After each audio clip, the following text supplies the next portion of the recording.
it's the MIBs. Here come the MIBs. Ang dami na makamatay!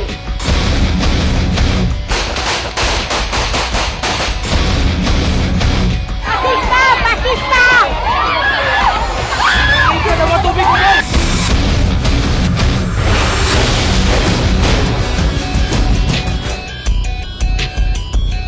Mga kapamilya niya ng mga nagbagang balita sa News Patrol karong buntaga. Tulog ka mga empleyado sa City Treasurer's Office ginaimbestigahan kay giingong nakadispalko og kwarta sa gobyerno. Konsehal sa Kapalong Davao del Norte nag-atubang og kasong estafa. DCPO makadawat og mga bag-ong mobile patrol. Pag-asa mag-upgrade sa ilang mga weather monitoring facilities. Mga kapamilya niya ng mga balita sa News Patrol. Tulo ka mga empleyado sa City Treasurer's Office ang ginaimbestigahan karon kay gingong nakadispalko og kwarta sa gobyerno. Ani ang report ni Paul Palacio. Nagpagawas dayon og memorandum si City Treasurer Rodrigo Riola aron mohimo og fact-finding investigating team aron imbestigahan ang report sa Business Tax and License Division sa nadiskubrihang discrepancy sa mga resibo sa tax collection. Sumala ni Anastasio Hardin Jr. ang chairman sa investigating team. Naay mga resibo sa tax collection nga giingong gipalusot ug wala hatagi og penalty bisan milampas na sa deadline sa pagbayad.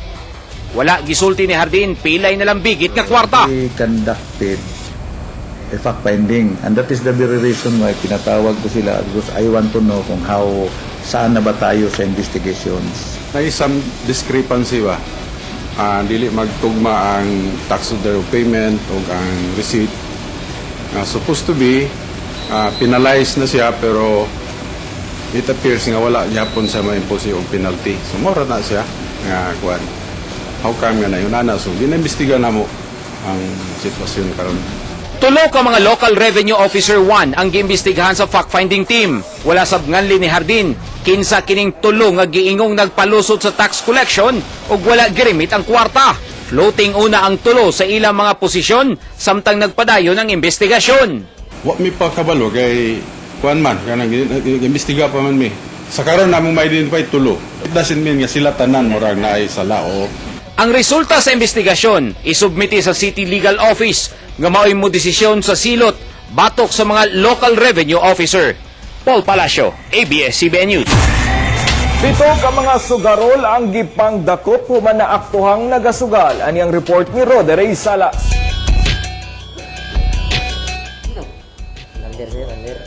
Nadakpan sa mga sakop sa San Pedro Police Station ang 25 anyos nga Asher Salasto nga si OG de la Serna pasado alas 8:30 kagabi sa Bangkiruhan. Human na aktuhang nagatali sa mga bet money nakuha gikan sa suspect ang mga last two paraphernalias sama sa calculator, tally sheets, ballpen ug bet money nga 424 pesos. Ginagmay lang ibuhi lang yung mga sir niya. Ba nga sir. Gambakan na ko no. Kabalo mo legal ni. Oo, balo sir. Hindi mo manapan, hindi mo mayong makista. Sunod sa magidala sa police station, kining unom ka mga lalaki, human na aktuhang nagtong its sa Metro Circle Bangkiruhan pasado alas 12 kaganihang kaadlawon. Nasakmit sa mga pulis ang mga lamesa o bangko, baraha o suga nga gigamit sa mga dinakpan sa pagsugal. Nakuha sab ang 185 pesos nga pusta sa tong its. Apan hugot nga gilimod sa unom ka mga dinakpan nga gasugal sila. Nagpaano ko para ano, naglakaw na kuntay na kay na ako man sugatan ng pulis di. Ingon niya wahita gandi. Alang mo dagan katong nagdagan mo to sila nagkuanggid. Nagsugal. Sugal wala ka sugal ano nay us pa nga naka gyud no sa tag 5-5. Oh, 5-5 man to na nakasabay lagi sila ha. Gipang paslak dayon sa pisuhan ang pito ka manadakpang sugarol. Gikatakdang pasakahan ng mga sospek o kasong paglapas sa Republic Act 9287 kung anti-illegal gambling law. Rod Ray Salas, ABS-CBN News. Nagatubang og kasong estafa ang numero 1 konsehal sa Kapalong Davao del Norte human mitalbog ang cheque niini nga gibayad sa giutangan. Ani ang report ni Claire Cornelio eksklusibo. Nagpagawas og warrant of arrest si Judge Rowena Adlawan sa Branch 30 Regional Trial Court, Tagum City, batok ni number 1 elected councilor Attorney Chichina Faye Lim sa Kapalong Davao del Norte. Nag-atubang og kasong estafa si Attorney Lim. Human gireklamo kini ni Justino Aventurado Jr. kay nitalbog ang cheque nga gibayad sa konsehal sa iyaha.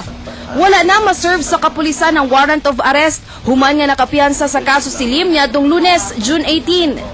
Upon receipt of the warrant, we exerted efforts na ma-serve. Unfortunately, wala na mo na-serve siya. Naka-avail siya o motion for bail. Sumala ni Kapalong Election Officer Jim Casinto ang kaso ni Attorney Lim dili makaapekto sa iyang paglingkod isip konsehal karong July 1 kay wala pa kini na kumbikto sa kaso. Naay may entry dito sa COC na kuan. Kung naaba sila ay pending na criminal case, yes or no, answer sila dito. So, i-indicate nila dito kung naa. If pending pa lang po, dili siya maka-apekto sa iyang candidacy o sa iyang maski pag kung nidaog na siya, dili maka-apekto kay pending pa ang kaso, so presumed pa siya as innocent.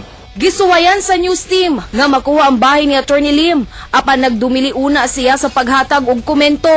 Kasamtangang, ginaareglo na sa duha ka kampo ang kaso aron di na musangko pa sa taas nga proseso og mabayaran ang utang niini. Claire Cornelio, ABS-CBN News. Sa gunso-nasab ang pagpanghasi sa rebelding New People's Army sa Davao City, labi na sa mga hilit nga dapit sa syudad. Gikumpirma ni Senior Superintendent Ronald De La Rosa nga usa ka grupo ra ang mihimo sa pagpangdabdab og mga heavy equipment niadtong bulan sa Marso sa area sa Buhangin ug Panakan ug ang pagpangdabdab sa mga heavy equipment sa negosyante ug chairman sa Mindanao Business Council nga si Viclao nga hinimuan sa mga rebeldeng New People's Army.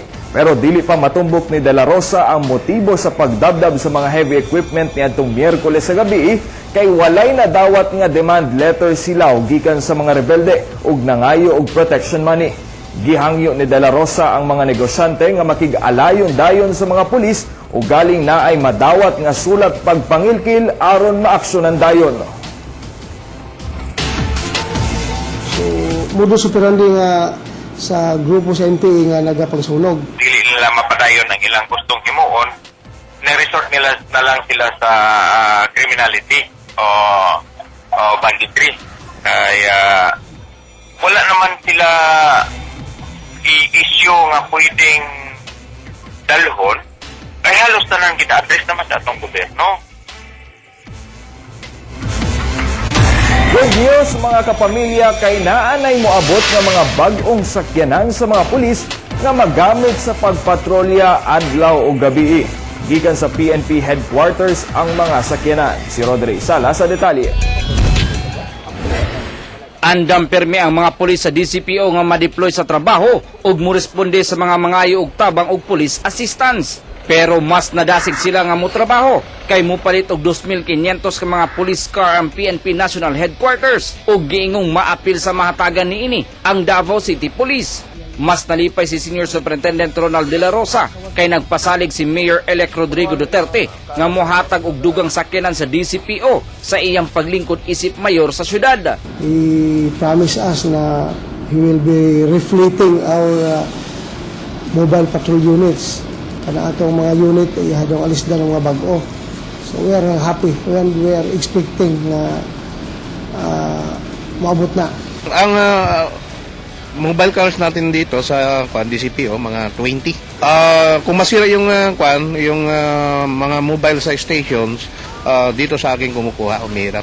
Ang DCPO na ay 40 ka mga patrol car ug ang uban niini gawa sulod na sa talyer. 20 ka buok niini naa sa mobile patrol group. Minimum gusto na ko ay unom ka patrol car. Unom kada istasyon to cater sa tibok IOR nila. Consider nato na ang gidakon sa ilahang area of responsibility o ang population sa bawat area. Rod Gray Salas, ABS-CBN News. Mugahin sabog 800 million pesos ang pag-asa alang sa pag-upgrade sa ilang mga pasilidad. Ani ang report ni Francis Magbanwa. Manual gihapon ang ubang weather instrument sa Pag-asa Davao. Hinuuna sab sila'y automatic weather system aron masuta ang temperatura, rainfall, hasta ang kakusgon og direksyon sa hangin. Pero moderno ang ilang upper air weather instrument. Karong tuiga, mag-upgrade og mga equipment ang Pag-asa og punduhan kini og 800 million pesos. Lakip din ang pagpalit og 5 ka mga mobile radar o mga CCTV nga ibutang sa mga coastal areas ug telemeters nga magmonitor sa level sa tubig sa sapa. Every palupad is mo cost gyud 17 to 18,000. So sa isa ka adlaw ikaduha na siya, tapos diri sa Pilipinas ang naay upper air is mga 8 ka stasyon na ana para mas accurate ang ato ang data para pag-forecast. Admitado ang DOST, kulang og mga personahe ang Pag-asa. Dinhi sa Pag-asa office sa Davao City, walo lang katao ang nagamonitor sa lakat sa panahon 24/7. Dako siya og opportunity sa abroad, kay ang abroad ang especially sa mga Qatar, sa Australia is mas prefer sila og Pilipino kay meticuloso, tapos ang Pilipinas is medyo hasa siya kay permiti mo gud maagihan diri og bagyo. Gina-increase na namo by 1,000 ang ilahang allowance. So in that manner, katong medyo gusto nila nga naa sila'y additional money but are willing to work academically for it, no, they will be encouraged to take the courses. Sa Luzon, dunay gina-offer nga kursong BS Meteorology. Pero kung graduate ka sa BS Geology, Math ug Engineering, kinahanglang mo paubos lang sa usa ka tuig nga training. Pwede nang mahimong weather observer. Duna sa scholarship program ang DOST nga duna pay allowance sa mga interesadong estudyante. Francis Magbanwa, ABS-CBN News.